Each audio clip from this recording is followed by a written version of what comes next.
Hoxh, ndoshta më fol edhe për një temë ku morë një iniciativë këtu në podcast këtë hoxhallar që kanë qenë pjesëtar në ÇK. Me fol pak diçka për. Ju keni qenë pjesëtar në Ushtrinë Shqiptare të Kosovës. Po, alhamdulillah, edhe këtë tani me thon të drejtën nuk po e flas edhe këtë temë shumë me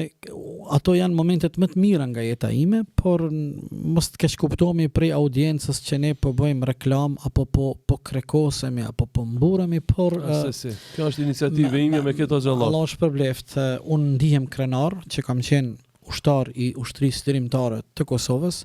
dhe respektivisht kam qenë ushtar i Hoxhës Ekrem Avdiu. Hoxha Ekrem Avdiu, Allahu e ruajt, tani është kryetari i Bashkisë Islame në Mitrovic, është ai hoxha dhe ai shoku dhe miku ynë, i cili jo vetëm mua, por një numër të madh të kolegëve të mi, na ka thirrë dhe na ka bë bashk në prekazin legjendar. Në prekazin legjendar, prandaj unë me disa prej shokëve të mi, në vitin 1998, unë saktësisht në muajin maj, jemi kthy nga Arabia Saudite nga studimet dhe ju kemi bashkangjit radhëve të luftës tonë të bekuar Ushtrisë Lirimtare të Kosovës dhe edhe një herë jam shumë krenar dhe ndihem shumë mirë që hoxha jon, Hoxha Ekrem Efendi Avdiu, na ka thirrë dhe na ka bë bashk gjithë ata të cilët kanë dashur dhe kanë pas vullnetin dhe dëshirën,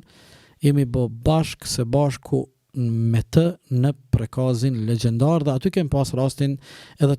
të njihemi përse afërmi edhe me disa figura dhe emra shumë të mëdhej. Tani disa prej tyre inshallah janë dëshmorë dhe shahida tek Allahu, siç është fjala për emrin dhe figurën shumë të respektuar Ilyas Kodrën, i cili është një prej komandantëve të parë të Ushtrisë Lirimtare të Kosovës, e aty e ka pas edhe figura dhe emra të tjerë që nuk po dua të zgjatem, po dua ta mbylli. Elusë Allahu dhul Gjelal që në trojet tona asnjëherë të mos ketë luftë.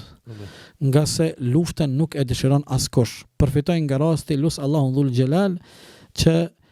ta lusim Allahun fuqiplot sa ai është rregulluesi, mbikëqyrësi dhe krijuesi i globit i gjithësisë. Allahu ta ndal luftën dhe vrasjen e njerëzve të pafajshëm gjithandej botës, por në veçanti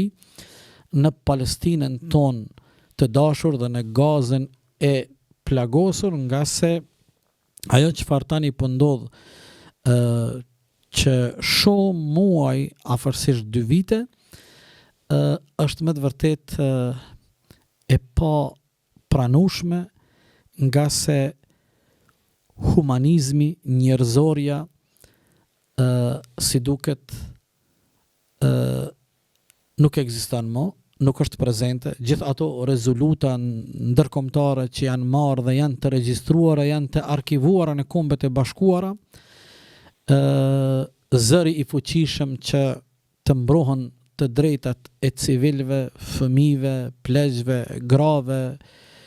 njerëzve të pafajshëm, ato si duket tani më janë vetëm kanë hasë në vesh të shordhët. Prandaj elusim Allahun dhul Gjelal, nga se nuk kemi zgjidhje tjetër pos që lutjet tona t'i drejtojmë te i madhi Allah fuqiplot, që sa më parë të kthehet qetësia dhe të ndalet vrasja e njerëzve të pafajshëm gjithandej botës, por në veçanti në atë pjesë të botës, nga se ka dekada e dekada ku njerëzit atje, civilet të pafajshmit, vriten me një gjakftësi të pakuptueshme.